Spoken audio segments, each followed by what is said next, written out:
Salut, bienvenue à vous tous. On va traiter un super problème ici, c'est que là, on a une fonction f de x qui s'appelle lnx. Donc, on va montrer que cette fonction-là est concave. Maintenant, qu'est-ce que cela veut dire qu'une fonction est concave? On va voir.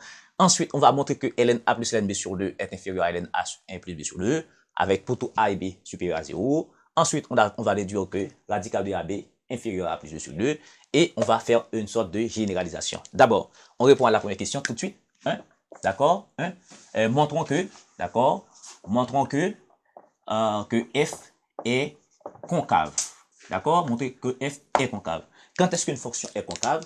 Donc, une fonction est concave, ok? Une fonction f est concave, f est concave, d'accord, si la dérivée seconde de f est inférieure à 0. Donc, ça, c'est une première approche. Il y a d'autres approches, d'accord, de la concavité. D'accord, c'est une première approche. Maintenant, et puisque c'est la dérivée seconde, il faut calculer la dérivée première et puis calculer la dérivée seconde. Maintenant, f' de x est quoi?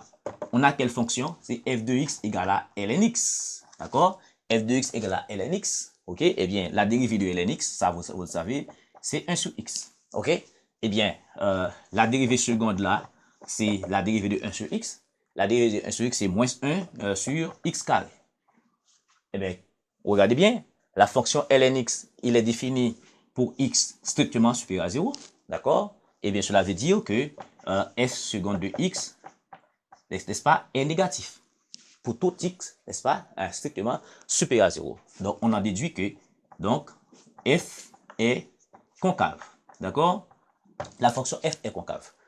Deuxième question, ici, on va montrer que lna plus lnb sur 2 inférieur à lna plus b sur 2. Ça, nous allons faire là une construction, on va faire une approche graphique, d'accord, pour déterminer que véritablement que lna plus lnb sur 2 inférieur à lna plus b sur 2.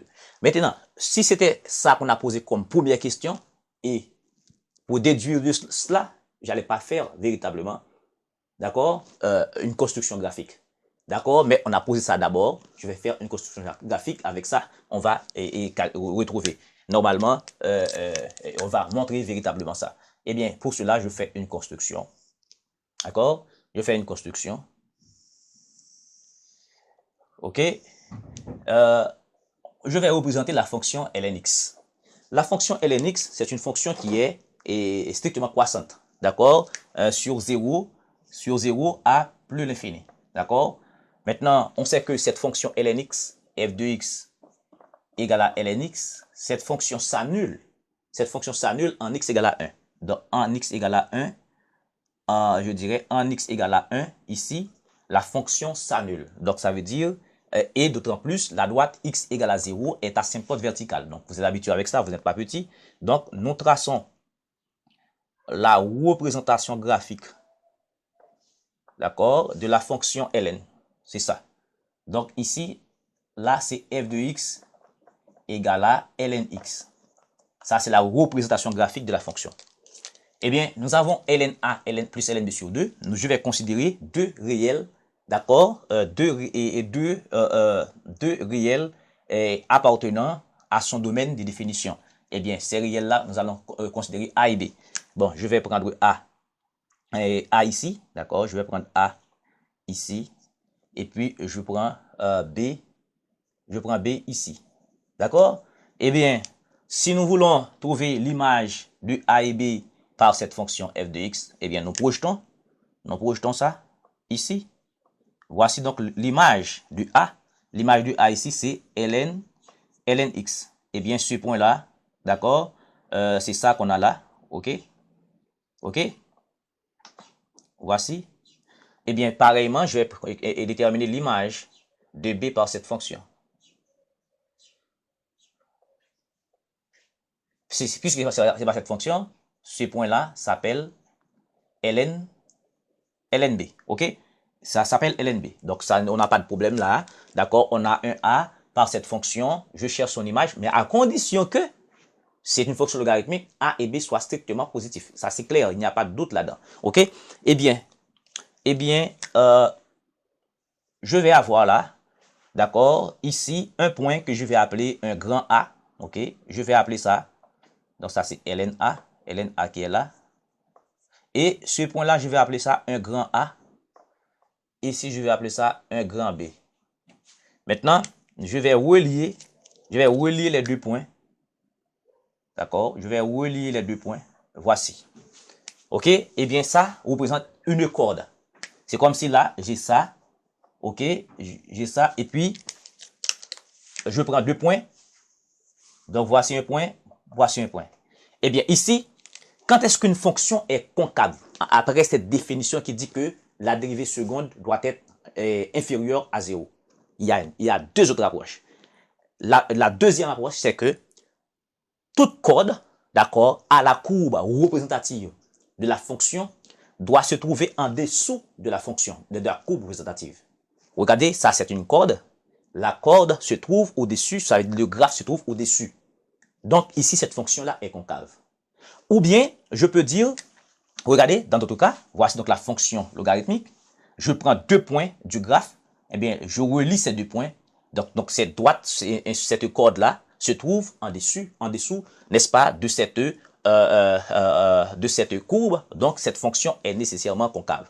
Ou bien, je peux faire une troisième approche. Troisième approche, c'est que si je prends la courbe représentative de la fonction, pour une fonction concave, eh bien, toute tangente, d'accord, en un point quelconque, d'accord, toute tangente en un point quelconque de la courbe se trouve au-dessus, d'accord, voilà, au-dessus de la courbe. Trois approches pour une fonction concave, c'est que la dérivée seconde est inférieure à 0.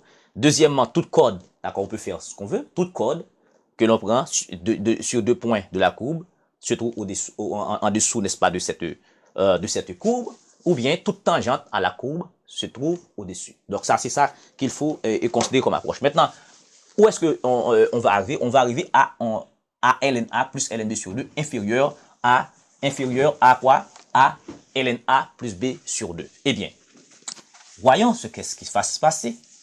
Eh bien, ici, OK, on a pour tout point A ici, ça fait ln A, ça me donne un point. Donc, ce point-là, A a pour coordonnée, ce point A a pour coordonnée A ln A.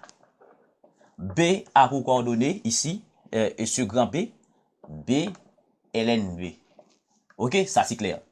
Maintenant, ce que je vais faire, parce qu'on a remarqué ici, on a un A plus B sur 2, donc assurément, il faut avoir le milieu, n'est-ce pas, du segment ici. Donc, je prends le milieu ici. Je prends alors le milieu de ces deux réels, d'accord? J'appelle ça ici un I.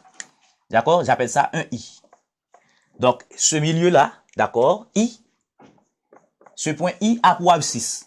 Ce point I a pour abscisse, hein, et a pour abscisse, d'abord, c'est A plus B sur 2, d'accord? C'est A plus B sur 2. Maintenant, quelle est donc l'ordonnée? D'accord? Je vais projeter, d'accord? Je vais projeter ça sur la droite, d'accord? Et sur la droite et sur le segment. Quand je projette sur le segment, d'accord? Voici, je vais avoir un point, je vais appeler ça un C, d'accord? Et ici, non, je vais appeler ça et A plus B sur 2 ici, A plus B sur 2, ok? Et puis, et je vais appeler ça, c'est notre C ici. Et puis, ensuite, je vais projeter ça également sur la courbe. Ok? Je vais appeler ça D. Eh bien, D. Vous remarquez que D et C, d'accord, ce point-là qui est le milieu, d'accord, ici, ok? Eh bien, ont même abscisse, et ce point C et D ont même abscisse. Et toujours A plus B sur 2. A plus B sur 2. Maintenant, qu'en est-il de l'ordonnée? L'ordonnée du point C ici, C représente le milieu, d'accord? Le milieu, ou bien je peux appeler ça I comme vous voulez. Le I se trouve ici, d'accord? Le I se trouve ici. Maintenant, le I se trouve ici. Eh bien, le point I ici, d'accord? Donc, I se trouve au milieu du, je dirais, c'est le milieu du segment AB, d'accord? C'est le milieu du segment AB. On a déjà, d'accord, A plus B sur 2 en abscisse. Eh bien, l'ordonnée sera quoi? L'ordonnée sera normalement ln-A, d'accord? Ce sera, l'ordonnée ce sera ln-A, d'accord? ln-A plus ln-B. Est-ce que vous comprenez? Parce que ici, I, c'est le milieu de AB. Donc, pour trouver les coordonnées du milieu de segment, c'est la somme des abscisses sur 2 plus la somme des redonnées sur 2. Donc, ça fait ln-A plus ln-B sur 2. Maintenant, il nous reste à trouver l'ordonnée du point D ici. D'accord? Du point D. Eh bien, ici, le point D, c'est la courbe lnx. Maintenant, on a A plus B sur 2. Donc, ce point-là, on va chercher son image par la courbe f de x égale à lnx. Eh bien, son image, c'est remplacer x par quoi? C'est remplacer x par A plus B sur 2. Donc, ça va faire ici ln A plus B sur 2. Je ne sais pas, est-ce que vous comprenez? Parce que ici, I, c'est le milieu du segment. Maintenant, quand je projette A plus B sur 2 sur la courbe, c'est déterminer l'image de A plus B sur 2 par la courbe. Eh bien, qu'est-ce qu'on peut remarquer? Quelle conclusion on va faire? Regardez bien, le point I ici. Donc, la distance de l'axe au point I, d'accord, c'est plus petit que la distance de l'axe au point D. Eh bien, c'est normalement l'ordonnée, d'accord, l'ordonnée du point I, d'accord, regardez la distance du point I à l'axe des abscisses, regardez la distance du point D à l'axe des abscisses. Donc, le point D, d'accord, sa distance à l'axe est plus grande, d'accord, sa distance à l'axe est plus grande que la distance du point I à l'axe. Mais c'est normal que l'ordonnée, d'accord, du point I soit, d'accord, ln A plus ln B, d'accord, sur 2, soit inférieur à ln, d'accord, A inférieur à ln A plus B sur 2. Ça, nous faisons là une construction graphique. Avec la construction graphique, d'accord, nous montrons véritablement que ln A plus ln B sur 2 inférieur à ln A plus B sur 2. Maintenant, il nous reste à déduire que ln A plus B sur 2, d'accord, ln A plus B sur 2, alors je dirais radical de AB, d'accord, inférieur à A plus B sur 2. Eh bien, on sait, d'accord, on sait maintenant, et toi, on sait que